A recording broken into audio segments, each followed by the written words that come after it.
प्रभावित करते हैं। पृथ्वी का ठोस भाग जिस पर हम और आप रहते हैं वह है भूमंडल। गैस की वह परत जो हमारी पृथ्वी को चारों ओर से घेरे हुए है वो है वायुमंडल। और पृथ्वी का वो बड़ा भाग जिसके कारण हमारी पृथ्वी को नीले ग्रह की संज्ञा दी गई है वह है जलमंडल, जिसमें न केवल जल की द्रवित अवस्था अपितु उसकी ठोस और गैसीय अवस्था यानी कि बर्फ और जलवाष्प भी सम्मिलित है। इनके अलावा जीव मंडल एक ऐसा सीमित क्षेत्र है जहां थल, जल और वायु ये तीनों मिलते हैं और जीवन को संभव बनाते हैं। तो इन मंडलों को एक एक करके पढ़ने से पहले हम जानते हैं कि इन्हें ये नाम कैसे दिए गए। ग्रीक भाषा में लिथास का अर्थ है पत्थर, लिथोस मीन्स स्टोन, एटमास का अर्थ है वाष्प, एटमोस मीन्स वेपर, और ह्यूडर का मतलब है जल, ह्यूडर मीन्स वाटर। और इनके अलावा बायोस का अर्थ है जीवन, बायोस मीन्स लाइफ।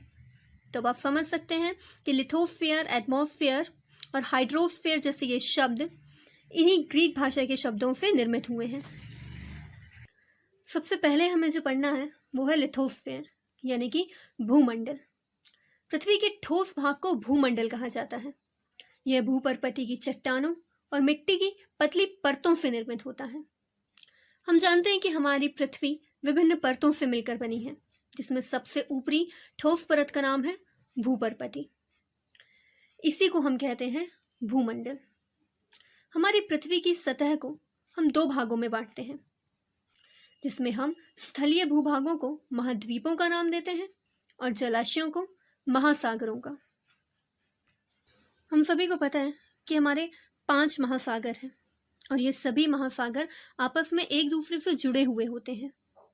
हम इन्हें पहचानने हेतु, अपने अध्ययन हेतु अलग अलग नाम देकर इन्हें विभाजित करते हैं।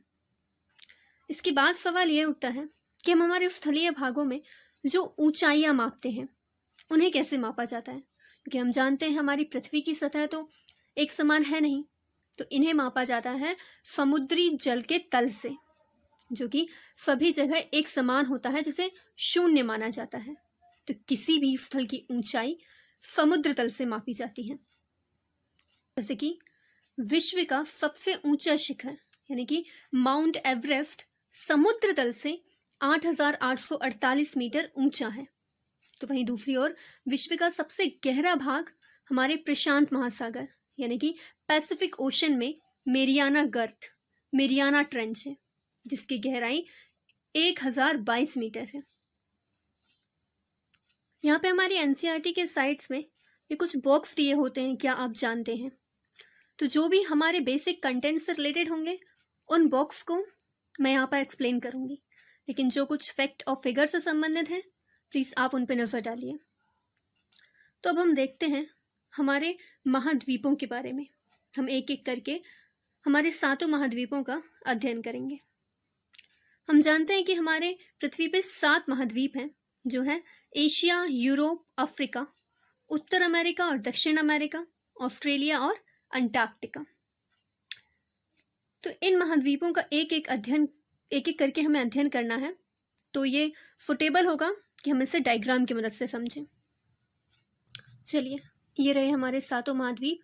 तो सबसे पहले हमें देखना है एशिया के बारे में, जिस महाद्वीप में हमारा प्यारा भारत है। एशिया महाद्वीप विश्व का सबसे बड़ा महाद्वीप है, यानी कि इसका क्षेत्रफल सभी महाद्वीपों से अधिक है। हमारे महाद्वीप को यूरोप महाद्वीप से जो अलग करता है वो है यूराल पर्वत, और यूरोप और एशिया को सम्मिलित रूप से हम कहते हैं यूरेशिया। मैं जो कर्क रेखा है यानी कि 23.5 डिग्री अक्षांश रेखा, यह एशिया महाद्वीप से होकर गुजरती है। हम जानते हैं कि यही कर्क रेखा हमारे भारत से भी होकर गुजरती है। हमने अपने सेकंड चैप्टर में पढ़ा था कि हमारा जो विषुवत वृत्त यानी कि हमारा जो इक्वेटर है, ये हमारे पृथ्वी के ग्लोब को 2 भागों में बांटता है, उत्तरी गोलार्ध और दक्षिणी गोलार्ध। तो हमारा जो एशिया महाद्वीप है ये उत्तरी गोलार्ध में स्थित है। ये देखिए, ये रहा हमारा इक्वेटर। तो इसका ये अधिकांश भाग, अधिकांश नहीं पूरा ही भाग उत्तरी गोलार्ध में है। सिर्फ ये थोड़ा सा भाग दक्षिणी गोलार्ध में है, इसलिए हम इसका पूरा भाग उत्तरी गोलार्ध में ही मानते हैं। एशिया के बाद क्षेत्रफल के अनुसार जो अगला महाद्वीप है वह है अफ्रीका। अफ्रीका महाद्वीप सारी ओर से समुद्र यानी कि जल से घिरा हुआ है। यहाँ पे विश्व की सबसे लंबी नदी नील नदी बहती है और यहीं पे वो स्थित है विश्व का सबसे गर्म रेगिस्तान सहारा मरुस्थल। ये याद रखिएगा कि ये विश्व की सबसे लंबी लॉन्गेस्ट रिवर है, क्योंकि इसके बाद हम अमेजन नदी के बारे में भी पढ़ेंगे जो सबसे बड़ी नदी है यानी कि लार्जेस्ट। अफ्रीका महाद्वीप के बारे में एक खास बात और ये है कि जो तीनों मुख्य अक्षांश हैं, विषुवत रेखा, कर्क रेखा और मकर रेखा, ये तीनों ही रेखाएं अफ्रीका महाद्वीप से होकर गुजरती हैं। हमारे सातों महाद्वीप में यही एक ऐसा महाद्वीप है जिससे ये तीनों मुख्य अक्षांश रेखाएं होकर गुजरती हैं। हमारा tropic of cancer, tropic of capricorn और इक्वेटर। अफ्रीका के बाद हम देखते हैं उत्तर अमेरिका को। ये तीसरा सबसे बड़ा महाद्वीप है। ये जो उत्तर अमेरिका है ये पूरी तरीके से उत्तरी और पश्चिमी गोलार्ध में स्थित है। हमने देखा था कि हम यहाँ पे ये जो 0 डिग्री देशांतर है इसको प्रमुख याम्योत्तर या प्रमुख देशांतर रेखा मानते हैं। तो जैसे हमारी विषुवत रेखा हमारी पृथ्वी को उत्तरी और दक्षिणी गोलार्ध में विभाजित कर रही थी, वैसे ही हमारी 0 डिग्री देशांतर रेखा जो है वो पूर्वी और पश्चिमी गोलार्ध में पृथ्वी के ग्लोब को विभाजित करती है। तो आप देख सकते हैं कि ये जो उत्तर अमेरिका है इसीलिए उत्तरी और पश्चिमी गोलार्ध में अवस्थित है। इसके बाद ये जो दक्षिण अमेरिका है ये उत्तर अमेरिका से एक छोटी सी स्थल संधि से जुड़ा हुआ है। स्थल संधि और जल संधि क्या है, यानी कि स्ट्रेट, इस्थमस क्या है, ये हम अभी अगली स्लाइड में पढ़ने वाले हैं। ये जो दक्षिण अमेरिका है इसका अधिकांश भाग दक्षिणी गोलार्ध में अवस्थित है और इसके मुख्य बिंदु ये हैं कि यहाँ पे बहती है विश्व की सबसे बड़ी यानी कि लार्जेस्ट रिवर अमेजन। और इन सभी महासागरों के बाद, इन सभी महाद्वीपों के बाद जो आता है वो है हमारा अंटार्कटिका। ये हमारे दक्षिण ध्रुव क्षेत्र में अवस्थित है और सभी ओर से दक्षिणी महासागर यानी कि साउदर्न ओशन से घिरा हुआ है। और दक्षिणी ध्रुवीय क्षेत्र में स्थित होने के कारण हमेशा ही इस पे बर्फ की एक मोटी परत जमी होती है, जिससे यहाँ पर जीवन जनक रूप से नहीं जिया जा सकता। इसीलिए यहाँ पर आबादी क्षेत्र तो है नहीं, हाँ, लेकिन यहाँ पर विभिन्न देशों के शोध संस्थान यानी कि रिसर्च सेंटर मौजूद हैं। हमारे भारत के भी 2 शोध संस्थान मैत्री और दक्षिणी गंगोत्री यहाँ पे अवस्थित हैं। इन सभी महाद्वीपों में हमारा सबसे छोटा महाद्वीप है ऑस्ट्रेलिया, जो कि पूर्णतः दक्षिणी गोलार्ध में अवस्थित है और चारों ओर से घिरा हुआ है जल से।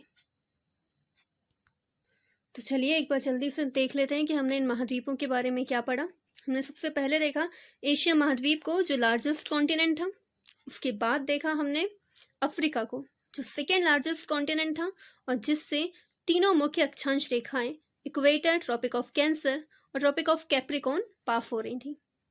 यहीं पे हमारा हॉट डेजर्ट सहारा मौजूद था और यहीं पे थी लॉन्गेस्ट रिवर नाइल। इसके बाद हमने देखा नॉर्थ अमेरिका को जो थर्ड लार्जेस्ट कॉन्टिनेंट था और ये एक स्थल संधि जिसे पनामा स्थल संधि कहते हैं उससे जुड़ा हुआ है साउथ अमेरिका से।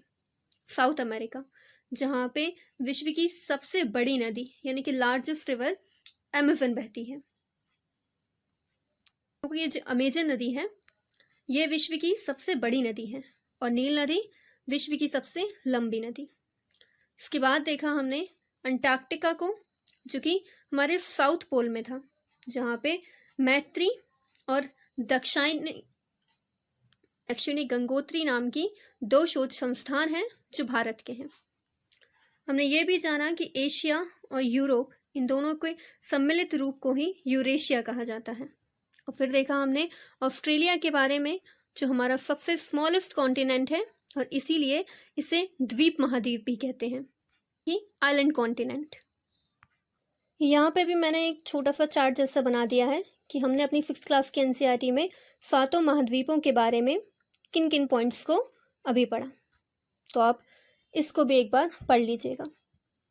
7 महाद्वीपों का एक मूलभूत परिचय लेने के बाद हम यहाँ पे जान लेते हैं स्थल संधि और जल संधि के बारे में, यानी कि स्ट्रेट और इस्थमस के बारे में। जल संधि पानी का एक सकरा भाग होता है जो 2 बड़ी जल राशियों को एक दूसरे से जोड़ता है, यानी कि पानी का वो सकरा भाग जो 2 जलाशयों को, 2 जल राशियों को, जैसे कि समुद्र या फिर महासागरों को एक दूसरे से जोड़ता है, उसे जल संधि कहते हैं। जब ये 2 जल राशियों को एक दूसरे से जोड़ रहा है, मतलब कि ये 2 स्थलों को एक दूसरे से विभाजित भी करेगा। इसे फिर से देख लेते हैं। A strait is a narrow passage of water connecting 2 large water bodies like sea and oceans. यहाँ पे एग्जाम्पल के लिए हम देख लेते हैं पाक स्ट्रेट को, पाक जल संधि, जो भारत और श्रीलंका को एक दूसरे से विभाजित करती है। और जैसे जल संधि यानी कि स्ट्रेट होती है, इसी की विपरीत होती है स्थल संधि यानी कि इस्थमस। स्थल संधि स्थल का एक सकरा भाग होता है जो 2 बड़े स्थलीय भागों को एक दूसरे से जोड़ता है। मैं जो जल संधि थी वो 2 जल राशियों को जोड़ रही थी, तो जो स्थल संधि है वो 2 स्थलों को एक दूसरे से जोड़ेगी। A narrow straight of land joining 2 land mass is called isthmus. यहाँ पे शायद टाइप गलत हो गया है, आप देख लीजिएगा। यहाँ पे हम उदाहरण के रूप में देख लेते हैं पनामा स्थल संधि को, जो उत्तर अमेरिका और दक्षिण अमेरिका को एक दूसरे से जोड़ती है। हम जानते ही है कि ये स्ट्रेट हमारे लिए कितनी इम्पोर्टेंट है। आगे चलकर अगले लेक्चर्स में से किसी में हम विश्व की जितनी भी स्ट्रेट हैं सभी को कवर भी करेंगे। तो चलिए, अब 7 महाद्वीपों के अध्ययन से समाप्त होता है हमारा भूमंडल यानी कि लिथोस्फीयर। और अब हमें जिसका अध्ययन करना है वो है जलमंडल यानी कि हाइड्रोस्फीयर। हमारे पृथ्वी को नीले ग्रह की संख्या दी गई है क्योंकि इसका 71% 71% भाग जल से घिरा हुआ है और केवल 29% भाग स्थल है। और हमारे इस जल मंडल में जल के सभी रूप उपस्थित हैं, जैसे कि महासागर और नदियाँ, ओशंस एंड रिवर, झीलें, हिम नदियाँ, भूमिगत जल और वायुमंडल की जलवाष्प सभी। तो यहाँ पे प्रश्न ये उठता है कि जब हमारा पृथ्वी एक नीला ग्रह है, 71% हमारे पास जल है, फिर भी क्यों हमें बार बार जल को बचाने का आह्वान करना पड़ता है? इसका कारण है कि पृथ्वी पर पाए जाने वाले जल का 97% भाग महासागरों में पाया जाता है और वो इतना खारा होता है मानव उसका उपयोग नहीं कर पाता। और इस 97% के भाग जो शेष बचता है उसका एक बहुत बड़ा भाग बर्फ की परतों के रूप में हमारे पहाड़ों पे और हिम नदियों के रूप में पाया जाता है, और जो कुछ जल है वो भूमिगत जल के रूप में भी पाया जाता है। इस जल का एक बहुत कम भाग अलवणीय जल के रूप में हमारे पास मौजूद है। और यही कारण है कि नीले ग्रह में रहने के बावजूद हम पानी की कमी को महसूस कर रहे हैं। जैसे भूमंडल का अध्ययन हमने विभिन्न महाद्वीपों के माध्यम से किया, वैसे ही हमारे जल मंडल का अध्ययन हमें विभिन्न महासागरों यानी कि ओशंस के माध्यम से करना है। हम जानते हैं कि हमने हमारे जल मंडल के उन्हें 5 भागों में विभाजित किया है, जो है पैसिफिक ओशन यानी कि प्रशांत महासागर, साउदर्न ओशन यानी कि दक्षिणी महासागर, अटलांटिक ओशन, इंडियन ओशन और आर्कटिक ओशन। हमारे महासागरों का जो जल है वो स्थिर नहीं होता, यह हमेशा गतिशील रहता है। और महासागरीय जल की ये जो गतियां हैं ये उत्पन्न होती हैं तरंगों से, ज्वार भाटों से तथा महासागरीय धाराओं से। यहाँ पे एक एक करके सभी महासागरों की कुछ मूलभूत बातें समझाई गई हैं। जैसे हमने महाद्वीपों का अध्ययन चित्र से किया, वैसे ही महासागरों का अध्ययन भी अपने नक्शे से ही करते हैं। ये देखिए, हमारा सबसे बड़ा महासागर जिसका हमें सबसे पहले अध्ययन करना है वो है प्रशांत महासागर यानी कि पैसिफिक ओशन। ये लगभग वृत्ताकार है। यहाँ पे हम नक्शे के माध्यम से इसका अध्ययन करते हैं, इसलिए हमें वृत्ताकार नहीं दिखाई देता। लेकिन पिछले चैप्टर में हमने पढ़ा था कि नक्शा तो पृथ्वी की गोलाकार सतह का एक समतल रूपांतरण है। इस समतल रूपांतरण में हम इसकी वास्तविक स्थिति को कैसे जानेंगे? इसलिए यह पैसिफिक ओशन हमें वृत्ताकार दिखाई नहीं देता, पर वास्तव में इसकी आकृति वृत्ताकार ही है। पूर्णतः वृत्ताकार नहीं, हाँ, पर लगभग वृत्ताकार। और इसी पैसिफिक ओशन में उपस्थित है विश्व का सबसे गहरा बिंदु मेरियाना गर्त, यानी कि मेरियाना ट्रेंच। प्रशांत महासागर धरती के 1/3 भाग पर फैला हुआ है। अफ्रीका, एशिया और उत्तर और दक्षिण अमेरिका जैसे महाद्वीप इसके चारों ओर अवस्थित हैं। इसके बाद हमें अध्ययन करना है अटलांटिक ओशन के बारे में। ये लगभग एस आकृति का है। ये देखिए, यहाँ पे लगभग एस आकृति बन रही है, ऐसे। यहाँ पे शायद ज़्यादा क्लियर दिखाई दे। ये इस तरीके से लगभग यहाँ पे एस की आकृति का निर्माण होता है। इस अटलांटिक महासागर के पश्चिम में अवस्थित है उत्तर अमेरिका और दक्षिण अमेरिका, और पूर्व में स्थित है यूरोप और अफ्रीका। अटलांटिक महासागर को विशेष बनाने वाली है इसकी दंतुरित तटरेखा, यानी कि इंडेंटेड कोस्ट लाइन। इसकी जो दंतुरित तटरेखा है, ये इसे सबसे व्यस्त महासागर बनाती है। कि हम जानते हैं कि जहाँ पे इस तरीके की दंतुरित और अनियमित तटरेखा उपस्थित हो, वहाँ पे बंदरगाह और पोताश्रयों का निर्माण करना आसान होता है। इसीलिए व्यापार की दृष्टि से ये सबसे अधिक व्यस्त महासागर के रूप में जाना जाता है। तो चलिए, अटलांटिक महासागर के बारे में बात करने के बाद हमें देखना है हमारे इंडियन ओशन के बारे में, हमारे हिंद महासागर के बारे में। इसके बारे में विशेष है इसका नाम। ये इकलौता ऐसा महासागर है जिसका नाम किसी राष्ट्र के नाम पर रखा गया है, जो है हमारा भारत, यानी कि इसका नाम हिंदुस्तान के नाम पर रखा गया है, हिंद महासागर। इसकी आकृति लगभग त्रिभुजाकार है। ये देखिए, ये लगभग त्रिभुज जैसी आकृति का निर्माण करता है। इसके उत्तर में ये साफ दिखाई दे रहा है एशिया महाद्वीप है, पश्चिम में अफ्रीका और पूर्व में ऑस्ट्रेलिया महाद्वीप। इसके बाद आता है दक्षिणी महासागर, यानी कि साउदर्न ओशन। ये अंटार्कटिका महाद्वीप को चारों ओर से घेरे हुए हैं। यह अंटार्कटिका महाद्वीप के ऊपर 60 डिग्री अक्षांश तक फैला हुआ है। और अंत में आता है हमारा आर्कटिक महासागर, जो कि हमारे उत्तरी ध्रुव को घेरे हुए हैं, और ये प्रशांत महासागर से बेरिंग जल संधि के माध्यम से जुड़ा हुआ है। बेरिंग जल संधि आपको यहाँ ऊपर दिखाई देगी जब हम पृथ्वी के ग्लोब से अध्ययन करेंगे। यहाँ नक्शे में बेरिंग जल संधि को दिखा पाना आसान नहीं है। तो यहाँ पे समाप्त होता है हमारा जलमंडल, यानी कि हाइड्रोस्फीयर। यहाँ पे हमने अध्ययन किया हमारे विश्व के 5 महासागरों के बारे में। इसके बाद हमें पढ़ना है हमारे पृथ्वी के तीसरे परिमंडल, यानी कि वायुमंडल, एटमॉस्फेयर के बारे में। हमारी पृथ्वी चारों ओर से गैस की एक परत से घिरी हुई है, जिसे कहा जाता है वायुमंडल। वायु की यह पतली परत इस ग्रह का महत्वपूर्ण और अटूट भाग है। सिर्फ इसलिए नहीं क्योंकि इस वायुमंडल से हमें अपने श्वास के लिए ऑक्सीजन जैसी जीवनदायिनी गैस मिलती है, बल्कि इसीलिए भी क्योंकि यही वायुमंडल हमें सूर्य की हानिकारक किरणों से भी बचाता है।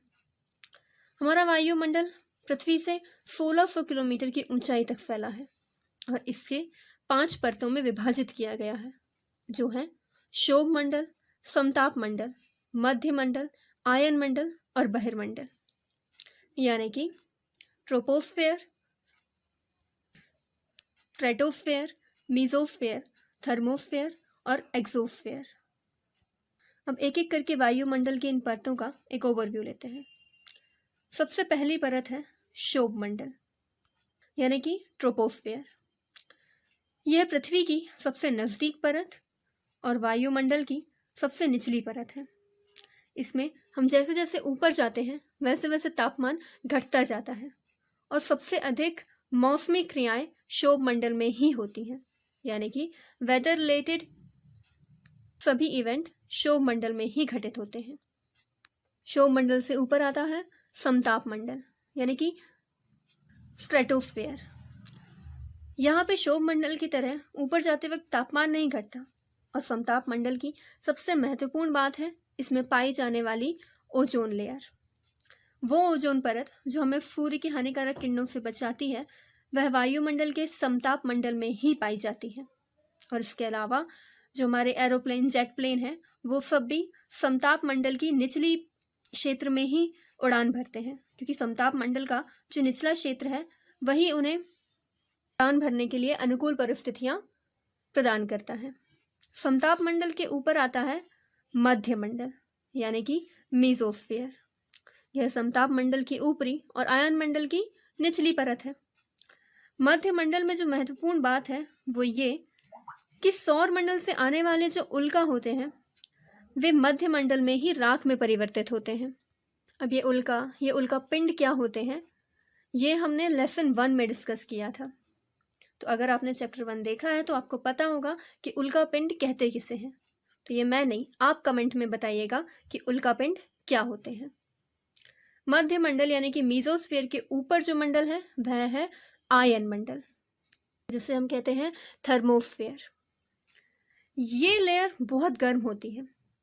और आयन मंडल के बारे में महत्वपूर्ण बात यह है कि जो अरोरा होती है, मतलब कि जो सोलर विंड्स होती हैं उनके विभिन्न गैसों के साथ क्रिया करने के बाद जो हमें आसमान में रंग बिरंगी दिखते हैं जिन्हें हम अरोरा कहते हैं, वो इस आयन मंडल में ही होते हैं।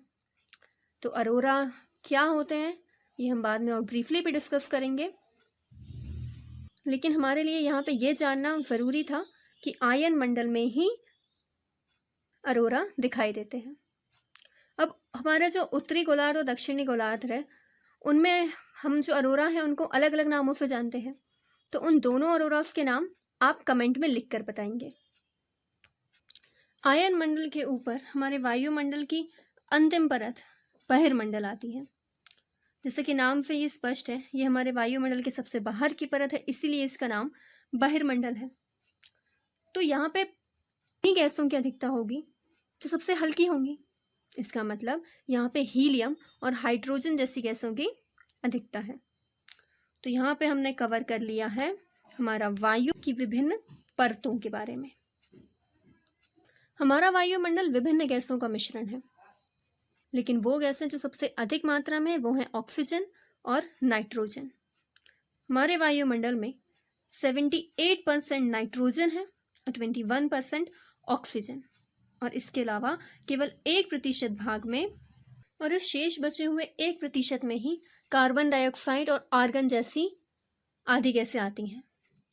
ऑक्सीजन, इसका महत्व तो हम सभी को पता है, ये हमारे सांस लेने के लिए आवश्यक है। तो वही नाइट्रोजन प्राणियों की वृद्धि के लिए आवश्यक है। कार्बन डाइऑक्साइड हमारे वायुमंडल में बहुत ही कम मात्रा में है, लेकिन ये आवश्यक है क्योंकि ये पृथ्वी के द्वारा छोड़ी गई ऊष्मा को अवशोषित करती है, जिससे पृथ्वी गर्म रहती है। और पौधों के लिए तो कार्बन डाइऑक्साइड इम्पोर्टेंट है ही। ऊंचाई के साथ वायुमंडल के घनत्व में भिन्नता आती है, यानी कि जैसे हम समुद्र तल से ऊपर की ओर जाते हैं ये जो वायुमंडल का घनत्व है ये कम होता जाता है। और इसीलिए हमने देखा है कि जो पर्वतारोही होते हैं वे अपने साथ ऑक्सीजन सिलेंडर लेके जाते हैं। और घनत्व के साथ एक और कारक जो है वो है वायुमंडलीय दाब। वायुमंडल पृथ्वी पर दबाव डालता है जो अलग अलग स्थानों पे अलग अलग होता है। और हम जानते हैं कि वायु हमेशा उच्च दाब से निम्न दाब की ओर बहती है, और इस गतिशील वायु को हम पवन कहते हैं। तो यहाँ पे खत्म होता है हमारा वायुमंडल। अब हमें जिसके बारे में पढ़ना है वो है इन तीनों मंडलों से उत्पन्न होने वाला जीवमंडल, यानी कि बायोस्फीयर। जीवमंडल भूमंडल, जलमंडल और वायुमंडल के बीच एक सीमित स्थान है जहाँ पे जीवन मौजूद है।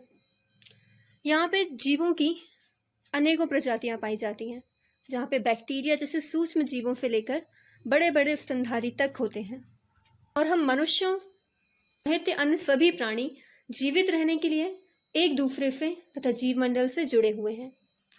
जीवमंडल के प्राणियों को दो भागों, जंतु जगत और पादप जगत में विभक्त किया जाता है।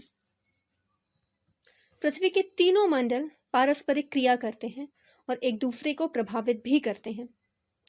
एग्जाम्पल के लिए, अगर हम लकड़ी काटते हैं तो केवल हम वायुमंडल को क्षति नहीं पहुंचाते, बल्कि इससे ढलुआ भाग पर मिट्टी का कटाव तेजी से होने लगता है। इस प्रकार हम भूमंडल को भी क्षति पहुंचाते हैं। हमने अभी देखा था कि पृथ्वी को गर्म रखने के लिए कार्बन डाइऑक्साइड महत्वपूर्ण है, लेकिन उद्योगों और तापीय विद्युत संयंत्रों से उत्सर्जी पदार्थ वायु को प्रदूषित करते हैं और कार्बन डाइऑक्साइड की मात्रा को बढ़ाते हैं, जिससे जन्म लेता है भूमंडलीय तापन, जिसे हम कहते हैं ग्लोबल वार्मिंग। इसीलिए भूमंडल, वायुमंडल और जलमंडल के बीच प्राकृतिक संतुलन बनाए रखना अति आवश्यक है और इसके लिए हमें पृथ्वी के संसाधनों का सीमित उपयोग करने की आवश्यकता है।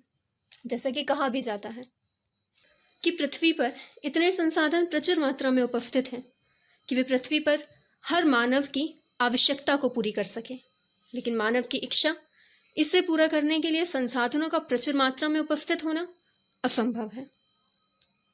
यहाँ पे हमारा चैप्टर 4 कंप्लीट होता है। तो हम एक बार देख लेते हैं कि हमने अपने चैप्टर 4 में